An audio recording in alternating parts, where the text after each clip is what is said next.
Good afternoon, everyone. It's already 2:13. I think we can start now. I hope all the speakers are here, and in the meantime, we will coordinate with others also. So, yeah, thank you all for joining with us today for this Monsoon Preparedness workshop for the North and West region, which is being organized by Sphere India in collaboration with AIDMI.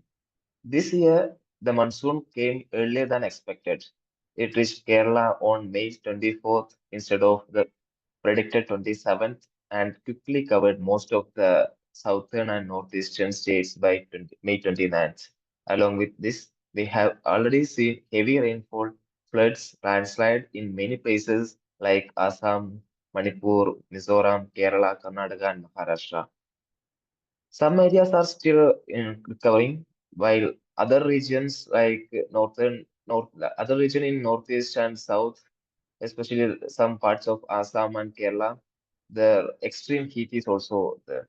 So it reminds us how unpredictable our weather has become and how important it is to be better prepared. So today we come together to ask a few important questions. What will we learn from last year's disasters and how ready are we for 2025 monsoon?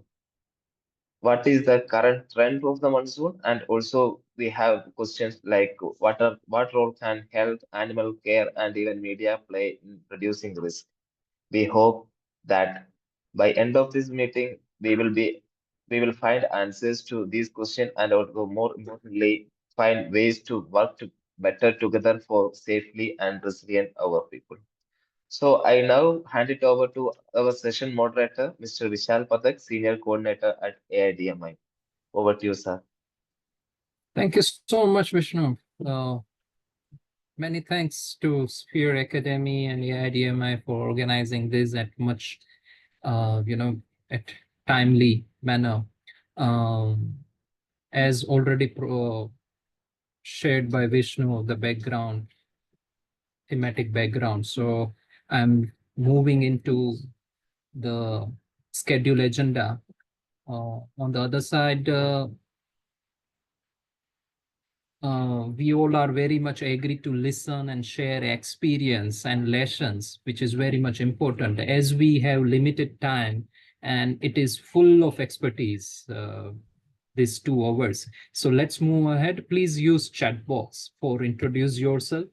Please use chat box for asking question that will help for better management of time and also for discussion, open discussion. Please use chat box for any resource that you think that we all should aware of.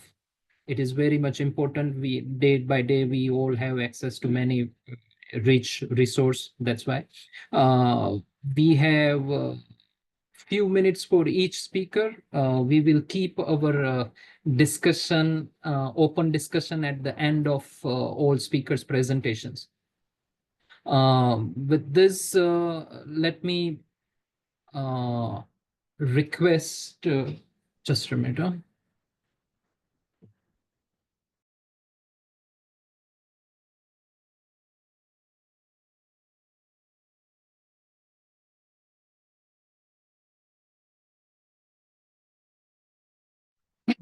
Sorry. So with this, let me request Mihir Bhai. He is going to join soon, but let me share his introduction that Mihir Bhai has worked extensively on climate risk, disaster resilience, and humanitarian innovation across India and South Asia. He brings decades of sector level insights on how preparedness and planning must evolve in the face of overlapping risks like heat waves and flood. Thank you, Mirvai, for taking out time and joining us in today's online workshop. Mir sir is sharing about the lessons learned for preparedness. I think there is some technical inch, but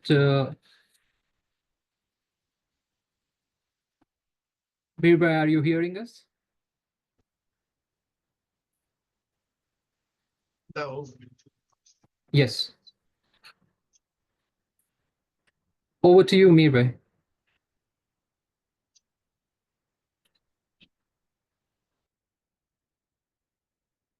can you hear me clearly? Now, yes, yes. Welcome. Yeah. Thank you. No, it's what an honor to be part of the good work that Sphere India is doing. And it's very special for me to be with this panel, especially to see that we are preparing for the Western and Northern India states. Um, I've been requested to set the scene and give some direction in terms of how we go about it. And I looked at the previous consultation for South and East India, and I'm drawing from that. And I'm also drawing from some of the work that the AITMI has done on flood, especially in Bihar and in Assam over the years. So, as you know, that we have a long history of floods in the states such as Gujarat and Rajasthan in the west, Uttar Pradesh, Uttarakhand, and other states in the north. And progressively, we've been able to address both the impact and therefore relief and rehabilitation better, but also preparedness better. So today we are going to focus on preparedness, and that's what this very able panel is going to do. As you know, the impact of floods has been devastating, though it has decreased over decades. However, just to give you the scope, the loss of life itself, depending how you count it, but runs sometimes as high as 1,500 individuals. Also damage to properties, estimated losses amounts to rupees roughly 2,000 crore annually as well, and not counting the informal and other assets and incomes that are there. And sadly, that needs to be counted. Also, displacements of people, that is something a lot needs to be done. In terms of millions of people are displaced every year due to floods, and some we are able to evacuate, some we are not. So how do we prepare better to deal with this displacement? And overall, the economic growth of the country, which is marching ahead so in so focused manner to higher economic growth, it gets affected. It stopped in some places, slowed down in other places, totally diverted. And sometimes the years of progress in a particular sector has been rolled back because of the floods that we face, and we are not able to prepare. So that's something to keep in mind. In terms of past preparedness measures, Sphere India and its members through their various IHEs have really pushed very hard, and so have the state disaster management authorities and their district level authorities have made a lot of effort. More is being done. However, notable is the flood management program of Central Assistance for Flood Control and Management Projects towards preparedness. And that's something worth keeping in mind for the North and West India. Also, Central Water Commission's issues flood forecast for 338 stations across 28 states and union territories. And that is in addition in conjunction with IMD, Indian Meteorological Department, and that's something which is an important past preparedness measure, which is also current. And for the National Disaster Management Authority, the guidelines for floodplain zoning, flood insurance, and awareness campaigns, including urban flooding, are very useful to use for the preparedness measures for the upcoming floods in 2025. May God forbid it don't have such devastating floods. The state disaster management authorities, some of the work that we've been particularly noted is related to Uttarakhand State Disaster Management Authorities work on implementing the plans, the disaster management plans focus on floods. Gujarat State Disaster Management Authority has used, again, the state disaster management plan to focus on implementing floods. The UP state has especially focused on agriculture and how to do better agriculture management, both from drought and flood impact. So that's something worth noting and drawing from in our preparedness for 2025. The Finance Commission, the 15th Finance Commission, has also recommended grants for disaster management, including flood mitigation measures. And those resources are available and can be accessed and at a state level. And that's something for preparedness purpose will be very useful to have good resources. And we must recognize that such mitigation fund has been created and is there to access and use for flood mitigation, which includes preparedness activities as well. The local NGOs and Sphere India members, for example, have also made a lot of efforts to be better prepared for floods and flood-related various actions. AIDMI, we ourselves have done a fair amount of work and a couple of things, especially flood risk management in India and disaster governance in India. The work that we have done is on our website, and you can easily assess to use for your preparedness measure. What I would like to do in terms of giving direction and end is use the NDMA guidelines, but also use the revised National Disaster Management Act, which is recently, as you know, revised, and use a global Sendai framework and mention a list of things that to be kept in mind for North and Western India flood preparedness. And one is to go and check quickly if the flood risk mapping has been done and the prone areas are up to date in terms of last 3 years floods that have taken place. So that's the first thing to be done by the state authorities to do that, and by the civil society to go to state authority and see that if these maps are there, they are updated, and therefore how they can prepare communities to upcoming, God forbid, floods. The second important aspect is implement flood forecasting system. Of course, system is there, it's being implemented, but what has been the gaps in the last 3 years, and how do we fill in that gap so that we establish robust systems so nobody's left behind as far as forecasting and use of forecasting information is concerned. So that's the second preparedness measure. The third is to create emergency response plans based on the previous responses and include within that evacuation, relief, and rehabilitation, and see that how this time it could be done better than the previous years, so that loss of life, but also the need to move and the expenses related to evacuation could be reduced.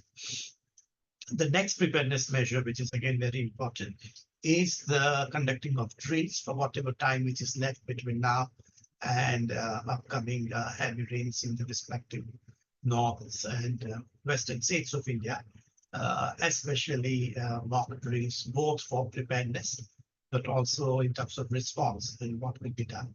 And the coordination there with the disaster NDRF, both national and state, and various other forces, including police, which helps with that from time to time. That would be very useful to do.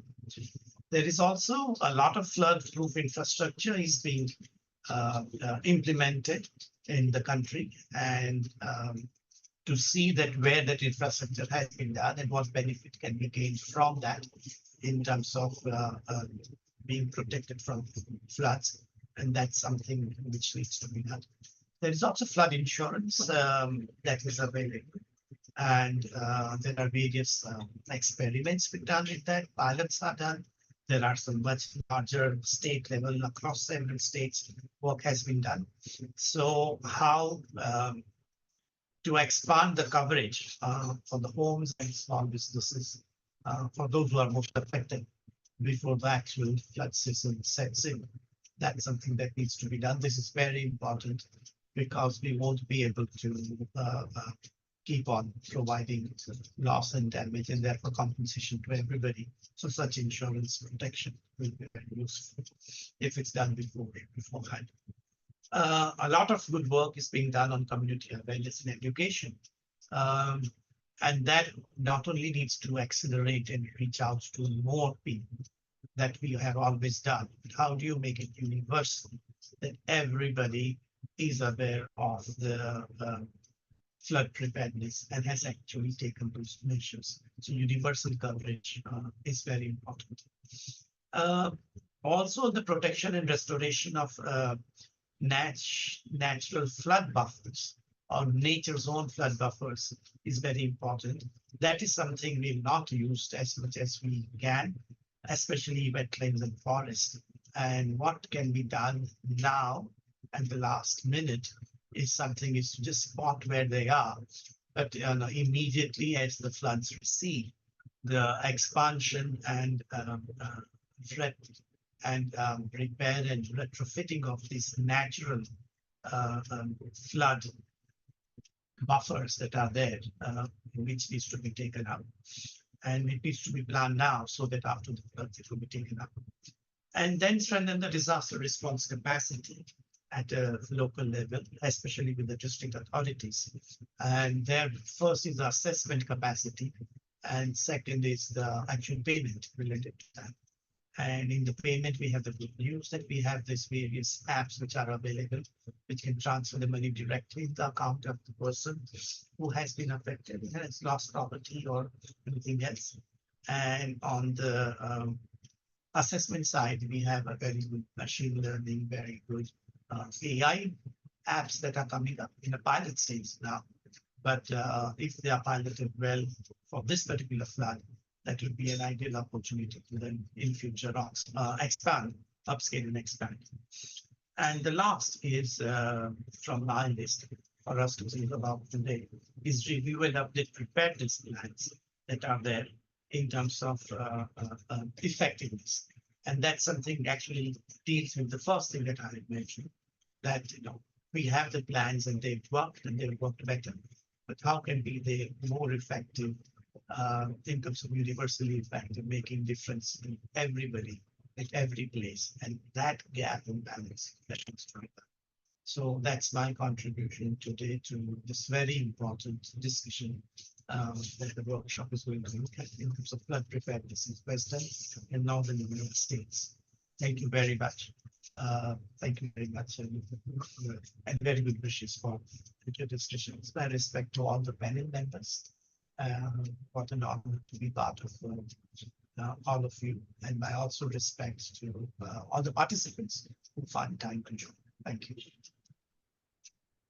Many thanks, sir, for sharing insights on the preparedness and constructive and proactive role played by government agencies, especially IMD, for timely forecast, and NDMA and SDMAs and district administration for initiating early response measures.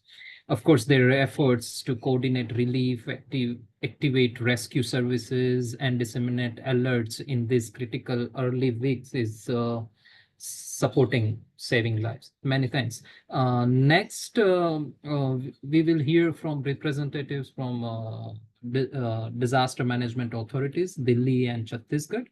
These authorities are officials and are the backbone of regional preparedness and response.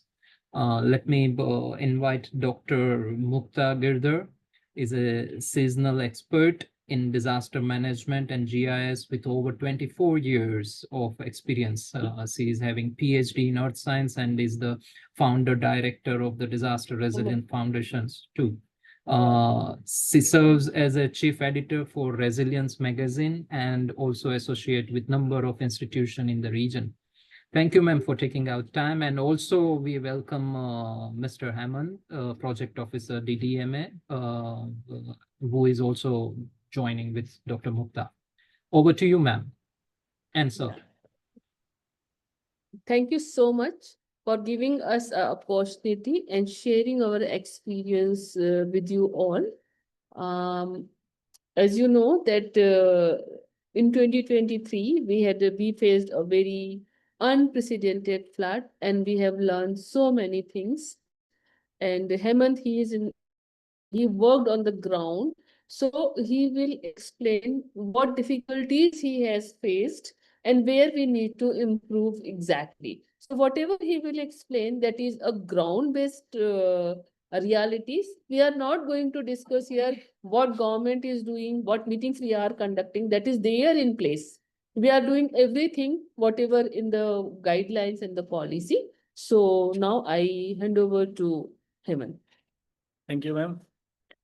कुछ basic points ही हैं जिस पे हम discuss करेंगे। जैसे madam ने बताया कि डिस्ट्रिक्ट्स में और दिल्ली में अलग अलग जगह पर अर्बन फ्लडिंग का इशू थोड़ा ज़्यादा रहता है, तो हम जो डिस्ट्रिक्ट लेवल पे तैयारी करते हैं उसके ऊपर ये पॉइंट्स हैं। कुछ flood preparedness, pre monsoon preparedness की मीटिंग्स कॉल करते हैं डिस्ट्रिक्ट में under the chairmanship of DM, जिसमें हम पॉइंट आउट करते हैं कि कौन कौन से एरियाज हैं जहाँ वाटर लॉगिंग एवरी ईयर होते हैं, तो उसके ऊपर हम पॉइंट्स रखते हैं। सेकंड थिंग, जो कुछ डिपार्टमेंट्स हैं, जो लाइन डिपार्टमेंट है, जैसे हमारे यहाँ पर म्यूनसिपल कॉरपोरेशन है, इरिगेशन फ्लड डिपार्टमेंट है, डीडीए है, पीडब्ल्यूडी है, ये कुछ डिपार्टमेंट्स हैं जो ड्रेनेज सिस्टम और सीवरेज सिस्टम मैनेज करते हैं दिल्ली में। तो उनके रिगार्डिंग मीटिंग्स चलती हैं, उन्हीं में ही हम पॉइंट्स लेते हैं कि कौन कौन से पर्टिकुलर एरियाज में जो ड्रेन्स हैं वो उनकी डिसिल्टिंग हो गई है, या बड़े ड्रेन्स जो हैं उनकी क्लीनिंग हो गई है, ताकि रेन वाटर वहाँ इकट्ठा ना हो और वो क्लीन होता रहे time to time. But due to desilting work, उनका कुछ एक एसओपी है, जो शिल्ट निकाल कर उसको रिमूव टाइमली नहीं करते, तो वो वापस जो है उसमें कुछ इश्यूज आ जाते हैं ड्रेनेज में। बैकअप में हम रखते हैं कुछ डिपार्टमेंट्स और कुछ टास्क फोर्स है। अगर हमें पता लगता है कि हमारे कंट्रोल रूम, जो हमारा हेल्पलाइन नंबर है, वो एक्टिव हो जाता है, तो उसमें कॉल्स आती हैं कि पर्टिकुलर एरिया में वाटर लॉगिंग हो गया है, या फिर ड्रेन में वाटर लॉगिंग हो गया है जिसकी वजह से ट्रैफिक जैम हो गया है, या कोई एरिया है पर्टिकुलर, कोई अनऑथराइज्ड कॉलोनी है जहाँ पर ड्रेनेज सिस्टम है ही नहीं तो उस वजह से वहाँ पर कुछ प्रॉब्लम्स आती हैं। तो जो डिपार्टमेंट्स कंसर्न है, वाटर रिमूवल पंप वगैरह लगाकर हम उसको टेम्परेरी एक पॉइंट्स देते हैं कि वहाँ से पानी वो निकल जाए। कई बार इश्यूज ऐसे रहे हैं कि ड्यू टू रेन जो पुराने मकान हैं वो कोलैप्स भी हो जाते हैं, तो उसके रेस्क्यू के लिए भी इश्यूज आता है, तो फिर हम कंसर्न एजेंसी के थ्रू वहाँ पर रेस्क्यू का काम भी कर रहे होते हैं। जो इसके अलावा कुछ आरडब्ल्यूएस के साथ भी हम संपर्क रख सकते हैं, क्योंकि जो बड़े ड्रेन है दिल्ली में, एक साहिबी नदी बोलते हैं, एक हमारे यहाँ पर है, तो उसके सराउंडिंग में जो अनऑथराइज्ड कॉलोनी है, जे क्लस्टर है, उनको भी सेफली शिफ्ट करना होता है, क्योंकि कई बार ज़्यादा पानी की वजह से वहाँ पर भी वाटर लॉगिंग स्टार्ट हो जाता है। तो वो वाले इंसिडेंट्स भी हमारे साथ में रहे हैं। कुछ पास्ट इंसिडेंट ऐसे रहे हैं कि पर्टिकुलर एरिया में वाटर लॉगिंग हुआ और वहाँ पर इलेक्ट्रिक्यूशन हो गया, करंट वहाँ पर हो गया, तो जिसकी वजह से एक दो लोगों की डेथ भी हो गई वहाँ पर। तो उसके अकॉर्डिंगली कंसर्न डिपार्टमेंट, टीपीडीडीएल या इलेक्ट्रिकल डिपार्टमेंट है, उसको भी अवेयर करके रखते हैं कि भाई पर्टिकुलर साइट पे जो इलेक्ट्रिक पोल्स वगैरह हैं वहाँ पर इलेक्ट्रिशियंस ना हो, और सेफ्टी के लिए जो दूसरे लोगों को ईयर मार्क भी करा देते हैं ताकि वो टाइमली पानी वहाँ से निकलता रहे। कुछ डार्क स्पॉट्स भी हैं जहाँ पर नहीं पता चल पाता है कि लाइट्स नहीं है, तो डे टाइम में तो चल जाता है, पर क्योंकि कंटिन्यूस बारिश होती है तो वहाँ फिर वाटर लॉगिंग ज़्यादा बढ़ जाती है। डार्क स्पॉट में रात में अगर वहाँ विजिबिलिटी नहीं है तो फिर वो रोड एक्सीडेंट्स वगैरह भी उसके भी चैलेंजेस बन जाते हैं। तो इन्हीं पर्टिकुलर पॉइंट्स के ऊपर जो है हम लुक आफ्टर करते हैं, और जो अपना 3 to 4 मंथ का जो रहता है मॉनसून का सीजन, उसमें प्रोएक्टिवली जो कंसर्न डिपार्टमेंट है उनको हम उस पर रखते हैं लाइन पे, और 24/7 जो है उसके ऊपर काम कर रहे होते हैं। ये सब हमारा डिस्ट्रिक्ट्स के अंदर में है। फिर एक सेंट्रलाइज्ड कंट्रोल रूम नंबर है, उसी के थ्रू सभी एजेंसीज को हम टाई अप करके रखते हैं। और अभी आज एक प्री मानसून एक मीटिंग भी एक हुई है फ्लड के ऊपर, तो फ्लड कंट्रोल ऑर्डर भी निकालता है दिल्ली गवर्नमेंट, तो उसके अकॉर्डिंगली जो रोल एंड रिस्पॉन्सिबिलिटीज हैं वो भी डिफाइन हो जाती हैं डिस्ट्रिक्ट टू डिस्ट्रिक्ट और स्टेट लेवल, दिल्ली लेवल पे। ये सब कुछ चीज़ें हैं जो मैं बता पा रहा हूँ आपको। बाकी मैं आप बता रहे थे जो सिल्ट निकालते हैं। हाँ वो मैंने हाँ, बताया। अच्छा, ठीक है। तो दैट इज बिजनेस। और जो हमने 23 में जो अनप्रेसिडेंटेड फ्लड आया था, उस समय हमने काफी कुछ चैलेंजेस फेस किए थे। मैं ये बताना चाहूंगी कि उसके ऊपर हम लोगों ने काफी सारा काम कर लिया है। जब उस समय फ्लड आया था तो उस समय सिचुएशन ऐसी थी कि कुछ गेट जो थे वहां पे ओखला बैरेज में और ओआरबी में ओपन नहीं हो पा रहे थे, तो वो अब हमने ओपन कर लिए हैं। वहां पर डिसल्टेशन कर दिया है और अब अच्छे से ओपन हो जाते हैं। तो एक जो वहां पे वाटर रुकने का रीजन था वो हमने रूल आउट कर दिया। दूसरा रीजन ये है कि रिवर में बहुत ज्यादा लोगों ने सी वेस्ट डाला था और इंक्रोचमेंट करके रखा था, तो जिससे वाटर को फ्लो होने में बहुत दिक्कत होती थी। इतना ज्यादा सीएनडी वेस्ट उसमें है कि उसको हटाना तो नामुमकिन है। तो उसका हमने अल्टरनेट सोल्यूशन निकाला और वो सोल्यूशन ये था कि हमने बीच से एक जैसे नाली या कुछ ऐसा बना दिया कि पानी वहां रुके ना, वहां से निकल जाए। दूसरा हमने ये किया है। इसके अलावा आप लोग आजकल न्यूज़पेपर में पढ़ ही रहे होंगे कि जहाँ पर नाले में इंक्रोचमेंट है या रिवर में इंक्रोचमेंट है, वहां से लोगों को हटाया जा रहा है और वहां पे डिमोलिशन किया जा रहा है। वैसे तो ये हाई कोर्ट के ऑर्डर्स है, पर ये कहीं ना कहीं हमारे इसको भी सपोर्ट करते हैं and we are doing that. So this were the third one. Government एक जैसे आप लोग को पता होगा कि आज से 50 साल पहले का जो ड्रेनेज सिस्टम था, और उस समय हमारी पॉपुलेशन बहुत कम थी, तो उस समय के हिसाब से हमारा जो ड्रेनेज था वो बिल्कुल परफेक्ट था। पर आज पॉपुलेशन कई बारी कई गुना मल्टीप्लाई हो गया है, पर ड्रेनेज सिस्टम वो ही है। तो उसके ऊपर बहुत एक्सटेंसिवली दिल्ली गवर्नमेंट काम कर रही है और वी आर ऑल्सो कोऑर्डिनेटिंग। एक बहुत बड़ा प्रोजेक्ट भी हम लोग बना रहे हैं कि जिसके तहत बहुत सारी चीजों का हम उसमें मिटिगेशन कर सके और आने वाले दिनों में जो दिल्ली हो वो फ्लड फ्री हो, कहीं पे भी वाटर लॉग ना हो, कहीं पे भी स्पिल आउट ना हो पानी। और का गुड इसमें, और आप ये भी कह सकते हैं कि रिवर के साइड को हम एक रिक्रिएशन वाला बनाकर काफी अच्छा उसको लुक देंगे। That is all the work done by the different departments. We as a DDA में हम लोग का काम जो होता है वो कोऑर्डिनेशन का होता है, तो वी जस्ट मॉनिटर कि which department is doing what and whether they have done and whether these things are supporting to reduce vulnerability of flood. That's what I would like to convey. Thank you so much. Over to Vishal ji.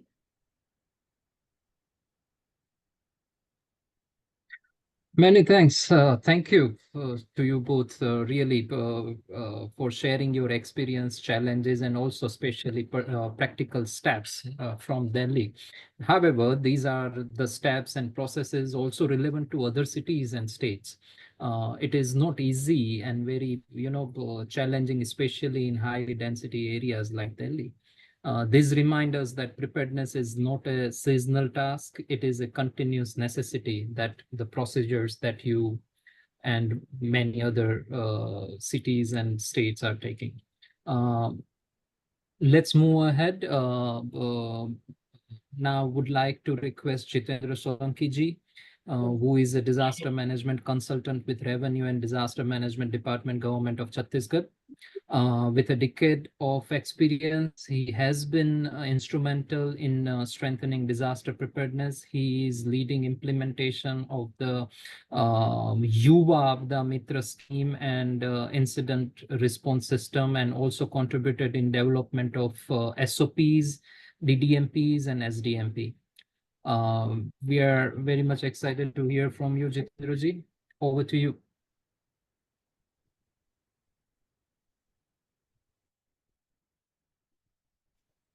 My voice is audible?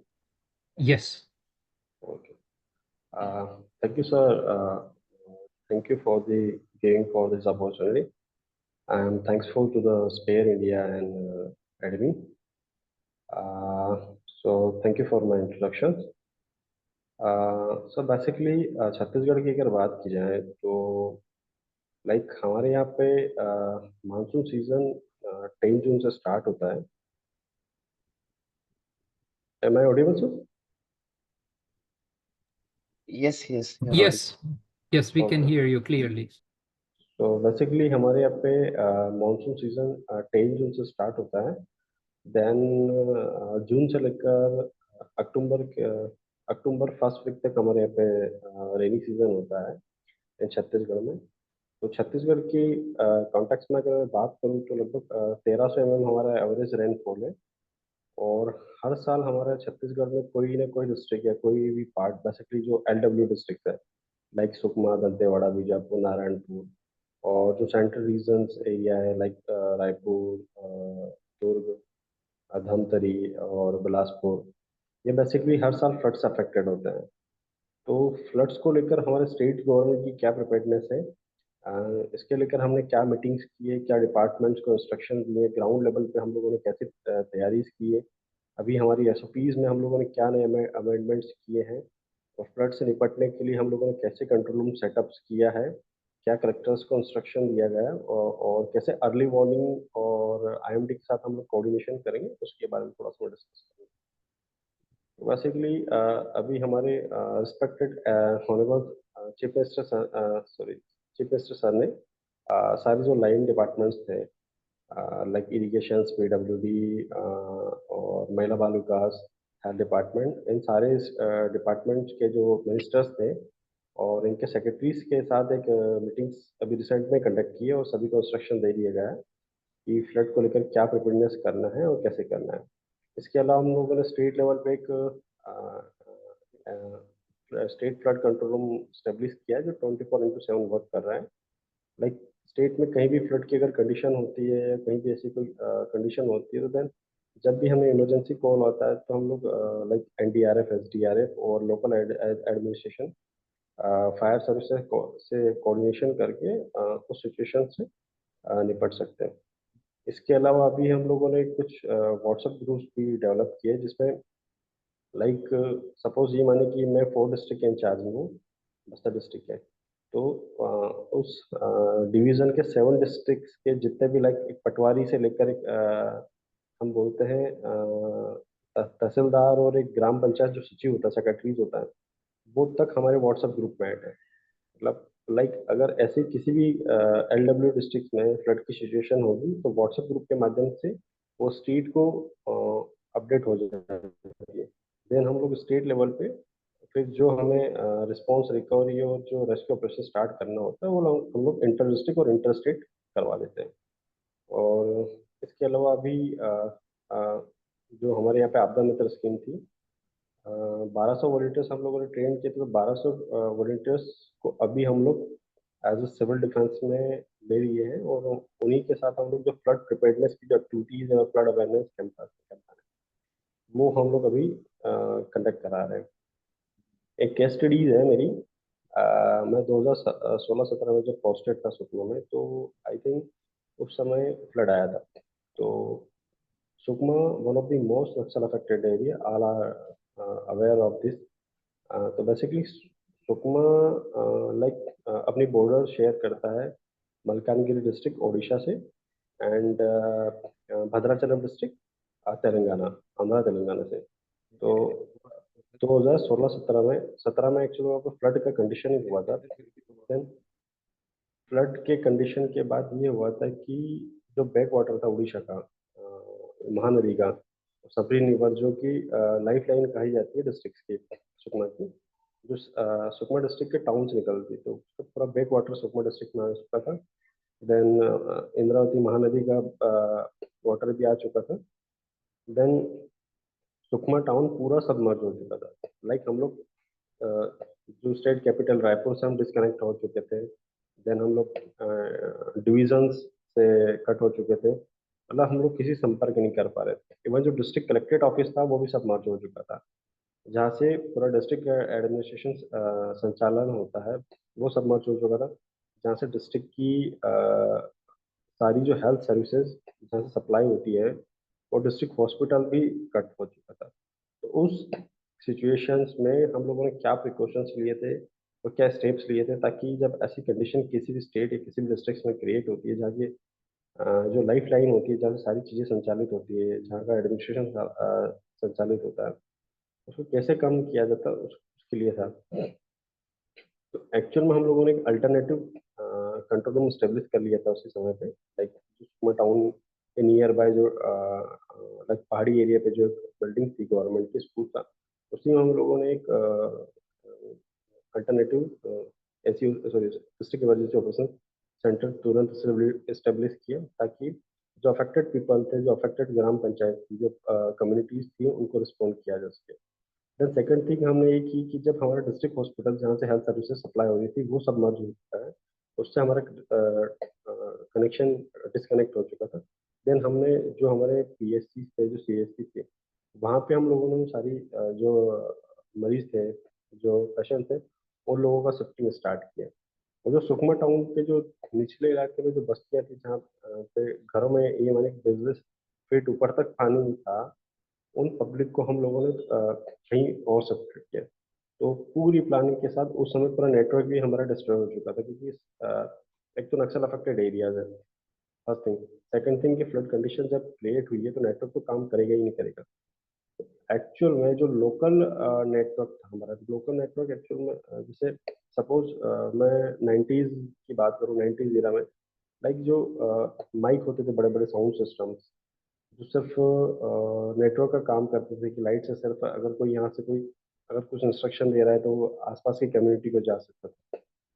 तो उस समय क्या था कि सुकमा में थोड़ा सा network का कंडीशन खराब था, एंटरटेन का ऐसा कोई साधन नहीं था, तो कम्युनिटीज को सुबह सुबह मॉर्निंग में कुछ अच्छी चीज़ें सिखाने के लिए, कुछ अच्छी चीज़ें बताने के लिए, या डिस्ट्रिक्ट एडमिनिस्ट्रेशन को कुछ अच्छा डिसीजन बताने के लिए, कुछ चीज़ों को अवेयर करने के लिए गवर्नमेंट की एक स्कीम थी जिसमें हर डिस्ट्रिक्ट में ऐसे लाइक माइक का यूज किया जाता था। तो उसका उस समय हम लोगों के लिए बेनिफिट था कि अगर नेटवर्क हमारे पास नहीं था तो हमारे रिस्पेक्टेड कलेक्टर सर उस माइक से इंस्ट्रक्शन देते थे, लाइक जितने भी ऑफिसर्स थे उन लोगों को और आसपास की कम्युनिटीज को। तो उस समय जो फ्लड की कंडीशंस थी, तो हम लोगों ने उसको बहुत अच्छे वे में और बहुत बेस्ट एफर्ट्स तरीके से हम लोगों ने उसको मैनेज किया था। तो ये सारी कंडीशंस थी, और अभी स्टेट लेवल पे हम लोग तो प्रिपेयर्डनेस की कर ही रहे हैं। इसके अलावा हम लोग एक सचेत पोर्टल है, केप सचेत पोर्टल। तो अगर हमारे पास लाइक लाइटनिंग स्ट्राइक की भी अगर कोई कंडीशन क्रिएट होती है, या आईएमडी से कोई अर्ली वार्निंग इशू होता है, या फ्लड का भी कोई कंडीशन आता है, या फॉरेस्ट फायर का भी कुछ होता है, तो हम लोग डेली कम से कम लाइक 10 से 15 हज़ार लोगों को उस पर्टिकुलर एरिया के अफेक्टेड लोगों को एसएमएस के माध्यम से अवेयर कर ही रहे हैं। इसके अलावा एक टीएसपीज जो होती है, like telecom service provider companies, तो अगर सपोज हमारे स्टेट में कहीं पे भी अब फ्लड की सिचुएशन क्रिएट होती है और नेटवर्क अगर डिस्ट्रॉय होता है, तो जो STDDC, state disaster telecom coordination committee, जो डिपार्टमेंट ऑफ टेलीकॉम हेड करता है हर स्टेट में, देन एसडीएमए उसका एसडीएमए के जो मेंबर्स होते हैं, लाइक मैं रिप्रेजेंट करता हूँ, तो एज मेंबर हम लोग उनके कंटिन्यू टच में कि अगर आप नेटवर्क अगर डिस्ट्रॉय भी होता है, तो सपोज अगर बीएसएनएल का नेटवर्क डाउन होता है ड्यूरिंग द फ्लड सिचुएशन उस पर्टिकुलर एरिया में, या एयरटेल का नेटवर्क डाउन होता है, तो हम हमारे नेटवर्क को तुरंत जो टीएसपी होगी वो तुरंत उस नेटवर्क को शिफ्ट कर देगी। देन विद इन 20 मिनट्स में हम नेटवर्क को सप्लाई कर सकेंगे, ताकि जो फ्लड की सिचुएशन है या फ्लड की जो कंडीशन होगी उसको बहुत इफेक्टिव तरीके से, एफिशिएंट मैनर्स में हम लोग मैनेज कर सकते। तो ये सारी प्रिपेयर्डनेस हमारी। Thank you sir, hand over. Thank you so much, Jitendra ji. This is what you shared is very practical and local issue that many time, you know, important to immediate require action. State and district and department linkages and coordination plays critical role, and capacity building inputs with local stakeholders is really very crucial in this time. You mentioned about the local perspectives, so that's really insightful. Thank you so much. Now let's move ahead, looking at time, jumping from SDMA to now forecast. To guide us through this year's forecast and broader monsoon pattern, we are joined by Dr. Aarti Bangar, scientist at the IMD in Pune. Dr. Aarti is an experienced scientist with a demonstrated history of working in the government administration industry, skilled in physics, space sciences, and atmospheric sciences. Today, she is going to share analysis of monsoon pattern and unpack the 2025 rainfall outlook and its implication for early action. Really, we all are very much, have interest to see your points. Over to you, ma'am. Thank you so much, sir. Am I audible, sir? Yes, clear. Okay, thank you. So today I will be talking on monsoon trends in recent years and 2025 rainfall forecast as the topic is given in the agenda. And I have to cover what was the rainfall pattern in last some years, a few years, and what will be rainfall forecast in upcoming JJS season, as well as what can be done in terms of disaster preparedness. So how these forecasts are given. So first of all, I want to thank organizers, Spare India, for providing an opportunity. And this is such a nice platform that authorities from meteorology, disaster management agencies, local governments, and so many other NGOs and media and community leaders are working together, taking a joint responsibility for collaborative effort regarding the disaster preparedness, and IMD also part of this. So I'm really thankful to you, Spare India. Along with that, I sincerely express my thanks towards Secretary MOES India, as well as respected DGM sir of IMD, our institution head, and my head, Dr. O.P. Srijit, for giving constant motivation and providing this opportunity to present here. So till now we have understood that we always curse for the bad monsoon or monsoon extreme events, but now we also understood that urban flooding, or there is something that is more than monsoon, it is also responsible, and we have to work together to understand it. So before going to the forecast, I will just brief the how this monsoon season is extremely important for agriculture point of view or water resources point of view for India. So here we can see that percentage of annual rainfall for overall India, and here more than 70% our rainfall are received in the June to September. This is not only important for water needs of India, but crop production and its economic impact is huge. And we have to understand that monsoon has lot of variabilities, and its climatological pattern has some fixed pattern, and it has some means we are calling it as interannual variability. That means that two monsoons are not identical, and they will be differing with each other by any means that we cannot predict. So if but as a overall pattern, if we see this seasonal monsoon rainfall, we can see that that is a very nice pattern is there, that western ghats and southern parts and northeastern parts will be always getting highest amount of rainfall, but as we are getting towards the north and northwest, the rainfall is reducing, and there are so many reasons, geographical reasons, topographical reasons, where India is located overall over there. So there are so many reasons behind this, but this is the basic pattern.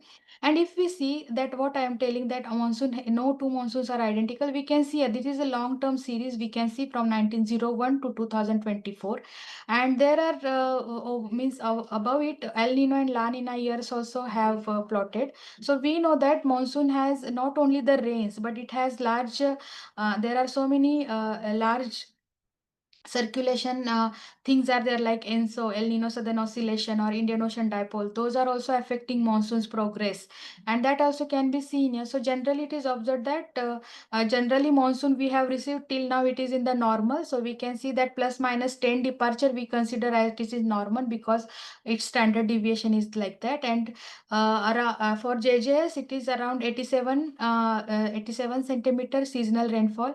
And we can also see that during El Nino sometimes monsoon is below normal, and La Nina will be always favoring for good monsoon, or at least normal monsoon. And if we see all India rainfall trend, and we have divided this trend into two parts just to understand that latest era where we are claiming lot of temperature increases there, industrial era is there, and global warming is also there. So how monsoon is behaving, but there is not such a means trend that monsoon increasing or decreasing. Monsoon has the same rainfall departures during all over the recent years.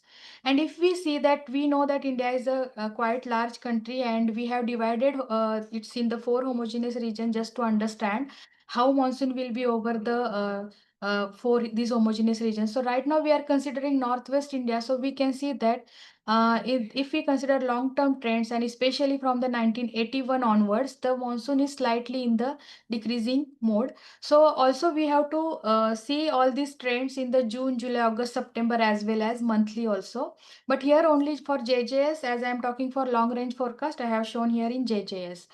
And if we see the rainfall departures over India in the last few years, like here in the agenda, we are considering for last few years from, we can see that 2019, 20, 21, 22. So how this monsoon, so where is the blue color means monsoon has a positive departure, we can say, and departure values mentioned here like 11.8, 9.2. So recent all means from 2019, most of the monsoons are normal or above normal, except this 2023, which was like minus 5.4 departure was observed, but that was due to basically El Nino. So this is the thing regarding monsoon association with the large scale features. But here I just want to highlight before going to the forecast that what I will be presenting is the long range forecast, and regarding that we are considering seasonal rainfall is extremely important. Like we are providing how seasonal rainfall will be there for the whole season. But apart from that, we also have to take into consideration that seasonal rainfall have monthly variations also. Those are known as intra-seasonal variations. And intra-seasonal variations, because of that, every month will be having different type of rainfall. So for example, we take here 2020. So here left panel is showing that actual rainfall, second one is normal, and what is the anomaly? Anomaly is the deviation from the normal rainfall. So 2020 overall monsoon, we can see very good rainfall anomaly over the southern parts and western parts, but in the northern and some of the east parts and northeast, it is showing negative rainfall anomaly. And apart from that, if we consider June, July, August, September individual months, that also we can come to know that June was very good rainfall in the 2020, but July was slightly subdued rainfall activity over mainly central parts of India, which is a mainly rain-fed area, we can say, or central part having good rainfall. But in the then it has in August, central India is received very good rainfall, but then eastern and southern parts have received negative rainfall anomalies. And in the September, again, it is different. So these only I have highlighted here in the every June to September yearly pattern, seasonal pattern, you can see in the rightmost figure. And now you can see here how these seasonal pattern have every month individual differences there. So in general, August month, it here in the 2021, it is negative departure. And if we consider 2022, overall very good rainfall, but June was very bad, we can see here. Then in the July, August and September rainfall has covered. And for 2023, rainfall was not so good, negative departure was observed over India. And if we consider monthly, then June and August are contributing very subdued rainfall. Otherwise, other 2 months are contributing good rainfall. And last year's rainfall, we have very nice rainfall pattern. Most of the parts India have received above normal rainfall, or we can say positive rainfall anomalies. Only few parts, this eastern parts or northeastern, have received below normal. And if we consider month-wise, June was good for the southern parts. Then July, it has covered many parts up to central India, and August was also very good, and even September was also good.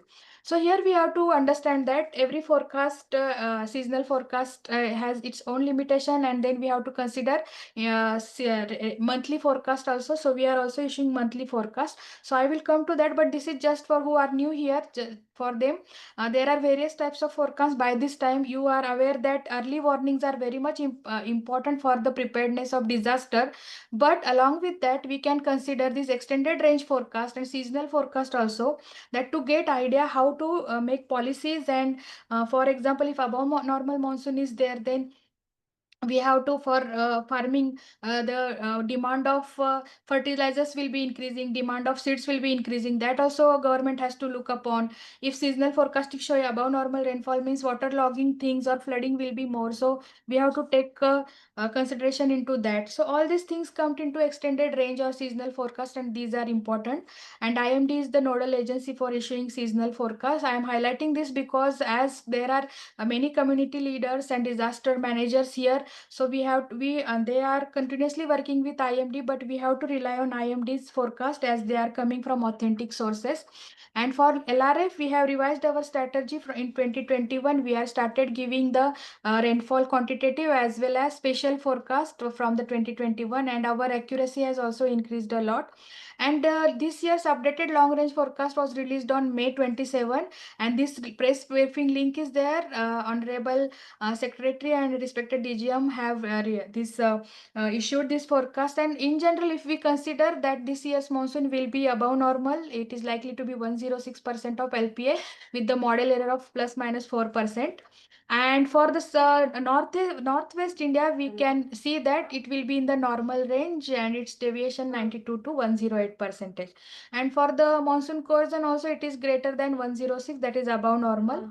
And if we consider ENSO conditions, these are in the neutral phase right now, and IOD is also in the neutral phase. But we feel that we are expecting IOD may go to the weak negative conditions in the later part of the monsoon season. And if we see category wise what is the rainfall and what is the rainfall spatial pattern, so here three colors are given, basically below normal, normal and above normal, and every three color have different we can say that different categories there. From it is with 10 percentage of difference. So we have to see color as well and its probability also. So where darkest colors are there, we can say that there is a likelihood of highest above normal rainfall. But where light colors are there, there is probability is quite less. But overall pattern, if we see, above normal rainfall is expected all over parts of India. And its probability also highest, that is around 32 percentage. And we have also given rainfall for June month. As we are giving rainfall prediction for JJS season as a whole, we are also updating monthly rainfall every end of every month. So June already given. By the end of June we will be giving July, and likewise every month. So we have to follow that also. And for the June month, here it is indicating that many parts are likely to have normal or above normal rainfall. But Northwest India is likely to have some areas are likely to have normal or below normal, and many areas are having above normal, but in the range of 45 to 55 of probability percentage. So some areas are showing white dot areas also. That is nothing but that model has not have any clear indication regarding that rainfall, but we can go with the normal rainfall. So overall all India June is 165.4 millimeter, and we have to wait for the complete month to complete it. And we have also given temperature forecast on monthly basis for the June. So this is the maximum temperature and this is the minimum temperature. So as rainfall is expecting, we are expecting very good rainfall, many parts in the southern parts or central parts. The maximum temperature likely to be below normal, but where rainfall is means rainfall progress is not much or below normal rainfall, or normal rainfall is there, maximum temperature likely to be above normal, and minimum temperature is also likely to be above normal over many parts. So right now this workshop is focused for North and West India. So here we can notice that maximum temperature will be above normal for some of the Northwest Indian region, and so minimum temperature. And we have also given heat wave outlook. We are continuously giving it from the March month for season as well as monthly. So for the month of June, we know that in the month of June, monsoon doesn't reach every part of India. Only sometimes it may take time to reach northern parts of India. So June month will be heat wave conditions may observed in the many parts for the northern region. But this year we are expecting that below normal heat waves will be there, but they will be below normal. And this is the climatological heat wave pattern.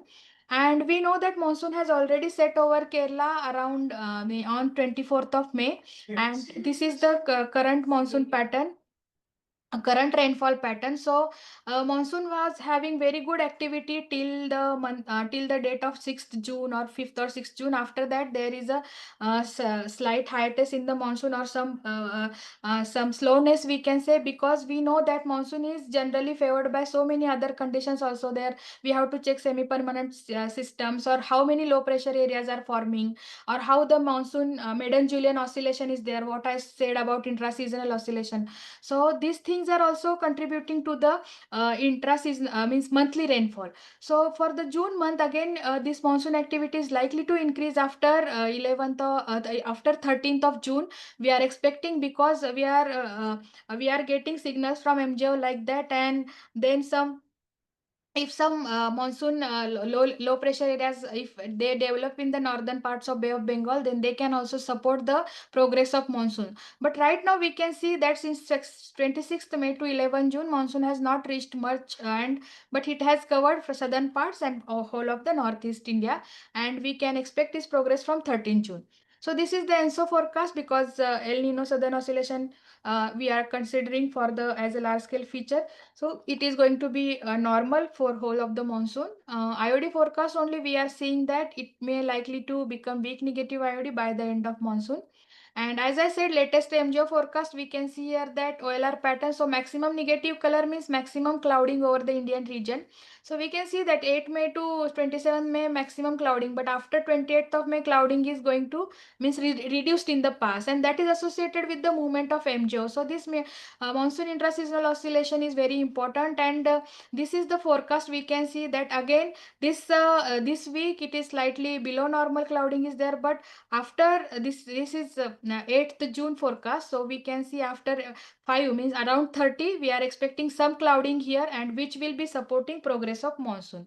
And this is the extended range forecast issued 4th June. This will be updated every Thursday, and on 12th it will be updated again. So here we can see 5th June to 12th June, not so much rainfall activity in terms of anomaly. Though rainfall normal, some rainfall will be there here and there, but rainfall is going to revive after 12th June. Here also it is indicated clearly, and thereafter it will go further in the north.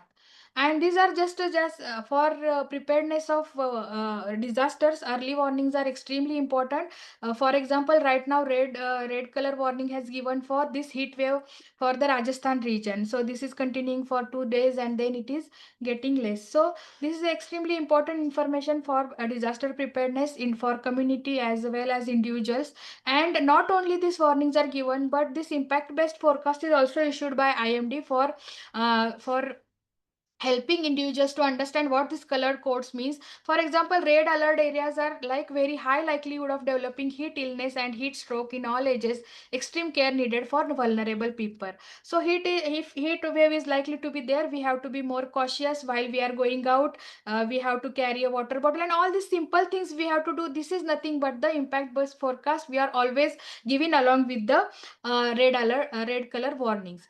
There are some challenges or limitations of LRF, as we are mainly talking of long range forecast. We have a lot of variabilities, as I have highlighted. Model details also different for every region. And as lead time increases, this accuracy of forecast may decrease sometimes. And some resource limitations are also there for calculation. But there is use and purpose of LRF, and that's why this monsoon preparedness workshop has considering this LRF view, because it gives a very important guidance for policymakers, farmers, and mainly for risk management. If above normal or below normal rainfall, according to the resource allocation, water management, everything has to be done. So I request everyone here who had joined from various platforms that please follow IMD. This Mosam is unified app, and everywhere every information is given in this Mosam app. Only one app. If you install everything, you will be getting at one touch. And please try to consider all the social media channels from IMD and our website, and then get authorized information. So with this, I would like to end my presentation. Thank you so much. Many thanks. First of all, yes, very much. These Mosam updates needs to be, accessed by each of us, and also need to be promoted in terms of our different dissemination platforms, because it really works. We are regularly using their 7 days forecast. Thank you so much, Arthiji, for sharing scientific insights around limitations, trend, homogeneous regions, forecast 2025, and very recent update for the month of June. Many thanks for your presentation, and also congratulations for 2025 Sasakawa Award to your DG. Yes, sir. IMD. Thank you so much. Yes, thank you so much, sir. It is really very prestigious moment for us. Thank you, sir. Yes, very much for IMD as well as also for all of us being Indian. It is really prestigious DRR award. So thank you. Let's now shift our focus to ground realities and successes from communities. First, let me invite Mr. Abhik Chakrabarti from IIG Gujarat. He has worked with grassroots networks across the state to enhance community disaster risk reduction. He designed and conducted capacity building actions that reached out to over 1,500 health workers. We are looking forward for your presentation. Over to Abhik ji. Hello. Hello, good evening. Am I audible? Good evening. Yes, you are. Okay. So first of all, good afternoon and thank you for having me here. So firstly, I would like to say that for CBDRR, that is community-based disaster risk reduction, we are doing some major things. That is like we are piloting in Kutch for Suraksha Sathis. Now, if I tell you about what Suraksha Sathis are, basically Suraksha Sathis are local volunteers who are trained in first aid, search and rescue, from their early response and recovery, the entire phase they're trained in that. Okay, these Suraksha Sathis, they have actively responded in Biparjoy cyclone and the other previous cyclone that was in 2021, you talked there. Okay. Now, as for these local volunteers, these individuals, they are usually locally searched, mobilized and trained among this group of NGOs that are in coordination with our partner CBOs. They often engage with the people who are who these local volunteers. They also often engage with the local CBOs that are based over there. Okay, so they work in other kind of activities like that also. Now, if I give you some examples, that is in Morvi, there is an organization called Anandi works over there. Then in Mandvi and Mundra, we have YMC, that is Yusuf Merodi Center. Then for Dwarka, we have GBT, that is Gramya Vikas Trust. And in Bachau, that is a taluka in Kutch. Over here, what happens is that Unnati, the rural training center, is operating over there. As coming back to my other main points, okay, we are also working on integrating GRI, that is risk informed component, into GPDPs. Okay, so these are see the development actions that are happening over there, that are integrated with these development actions are integrated with the local risks that are there over there. Okay. Now, what are the kind of risks that we face over there? Okay. And what are the activities that we have done? So we have done some capacity building exercises in WASH. Okay. Then in WASH sector. Then we have also done it with the village functionaries of that area. Okay. Working with GPDP has working with the GPDP, we have conducted several consultations and orientations regarding these some sectors like your health, water. Okay. Now, one more thing I'd like to state about the IAG is that IAG has worked actively in Taukte and Cyclone Biparjoy. They have also worked in the 2022-2023 and the last year Vadodara floods that happened in 2024. So over there, we also had an IIG partner with us called TFLTC, that is the Four-Legged Charitable Trust. Okay, so what they did is that they worked extensively alongside with the local NGOs in that area and the volunteers that were locally available in that area during the floods for response, relief and rescue response operations. Okay, so one more thing about the IIG in Gujarat is that we have coordination at various levels. Now, see, we have that one. We understand that the state level, having a forum is a thing, but we have also strengthened the forums that are existing at the district level. Okay, so in the past year we have had trainings and orientations in your Kutch, and we have one in Vadodara. Okay. So all the resources that are generally required by these IAG members, okay, like be it technical or financial, they are self-sustainable. They generate these resources by themselves. One more thing that is happening is that we are also keeping a watch and working with the locals, directly with the locals authorities of Gir Somnath. Now, in Gir Somnath, there are something called, there's A something big called, requesting you to conclude in a yes, couple of minutes. yes, I'm coming to my conclusion. Yes, I'm coming to the conclusion. So we have MPCS over there. So we are actively working in two to three MPCS, that is actively along with the local volunteers. Okay, and what we are trying to do is we are trying to generate revenue and improve the O&M and the revenue generation, and generate a model for it. That's it. Thank you. Thank you. Actually, this is really interesting about the coordination and different agencies' efforts, but I don't want to break the flow. So now let's move from Gujarat to Jammu Kashmir, requesting Dr. Khan, Mr. Khan from IIG Jammu and Kashmir, who brings deep experience in local humanitarian response and capacity building in fragile mountain areas, currently serving as CEO of ELFA International, and he is really having a very rich experience while working with global organization and managing different projects on DRR. Thank you. Over to you. Thank you so much, Mr. Vishal, and thank you so much to Sphere India. They have really been on the forefront always. Thank you for organizing this workshop. Although we are not directly impacted by the monsoon here in Jammu and Kashmir, but talking about the community-led initiatives and community-based risk reduction, this is utmost important. We have seen from the past experiences, it's very important. And we have been affected by the floods in the past. All of you might recall the devastating floods we had in 2014.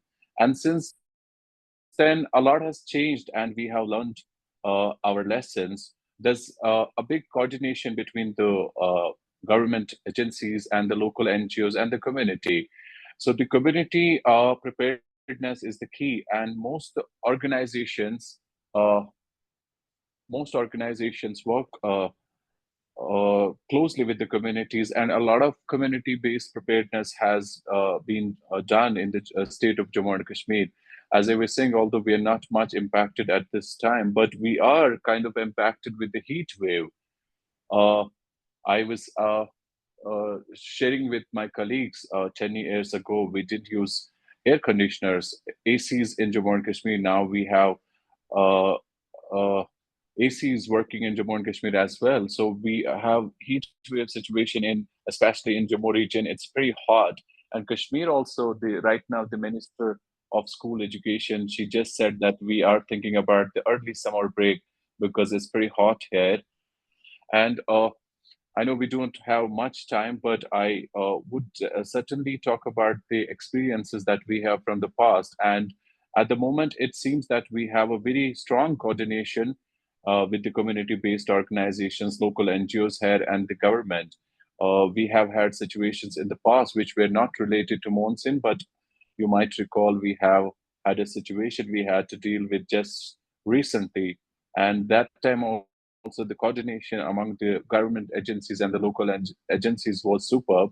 And I would again like to congratulate Sphere India for always taking a lead and to organize such meetings. It's very helpful. It was so delightful to listen to all the wonderful speakers, especially Mihir Bhai and Miss Aarti. Wonderful presentation. And these early warning systems and forecasts are really very, very helpful to plan and to do the work that we are doing, the meaningful work we all are doing here.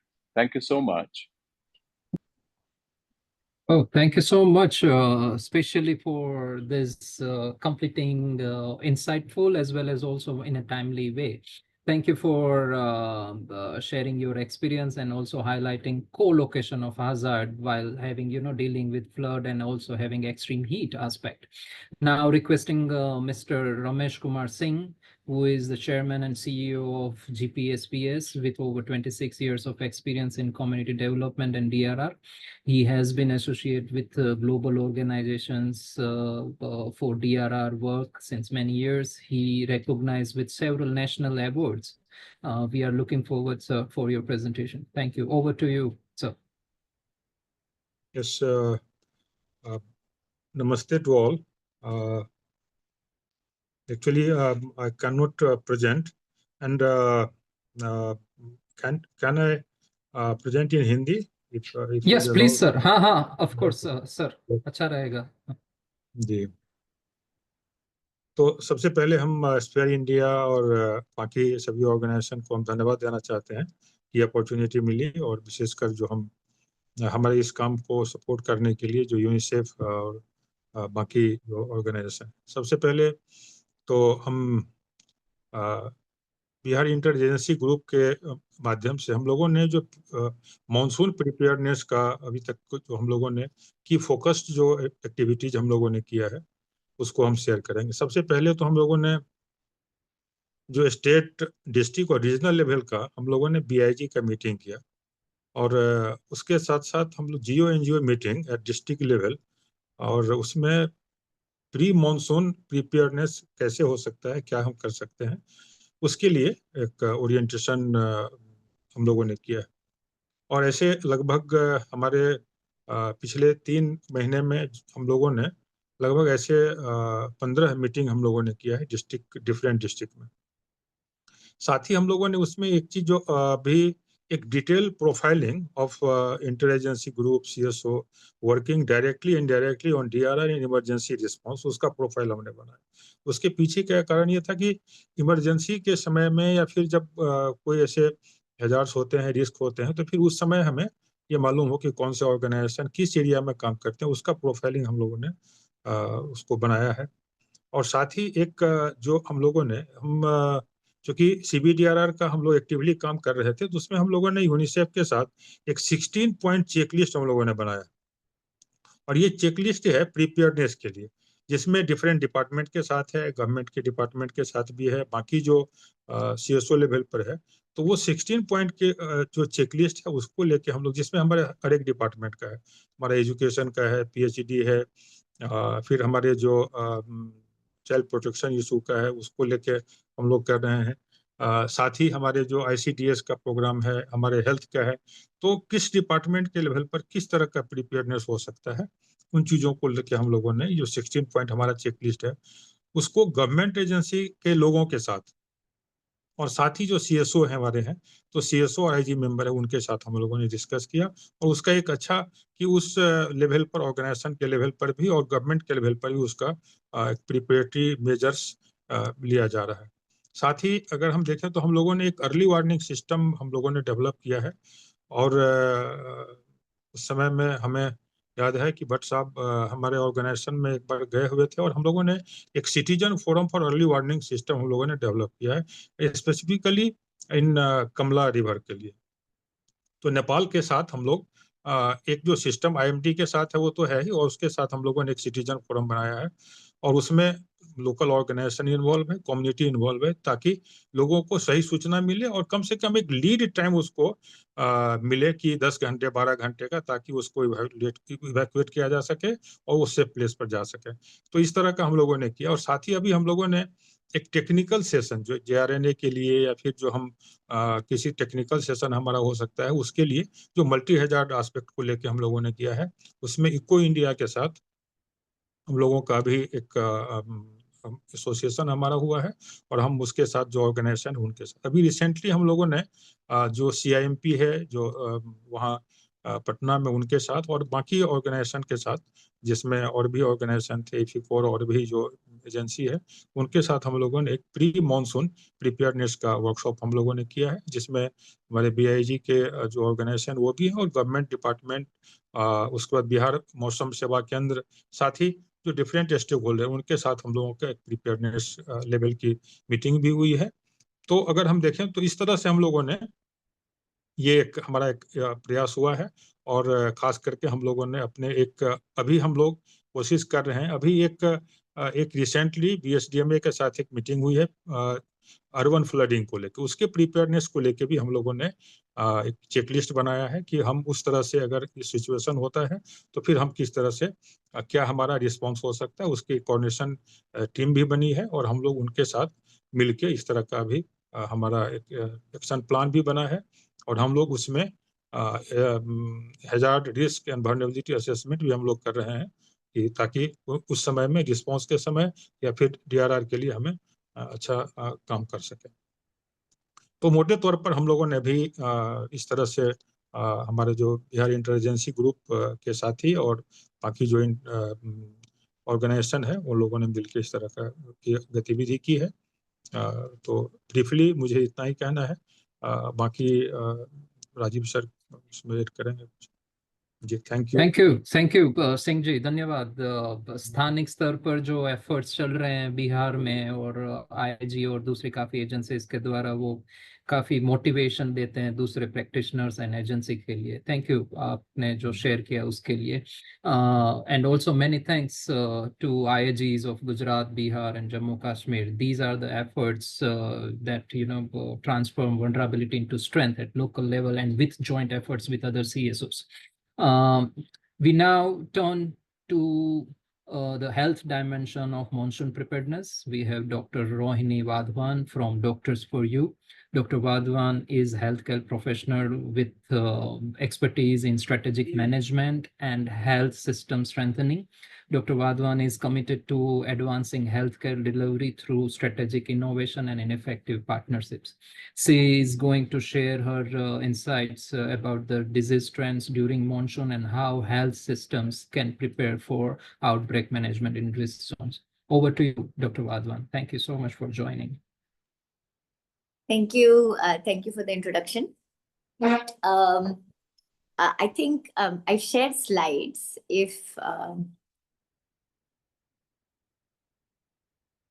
So while we wait for those to load, health, whether it is prevention, whether it is mitigation, whether it's response, health is an integral part of each of those dimensions where, any disaster is concerned.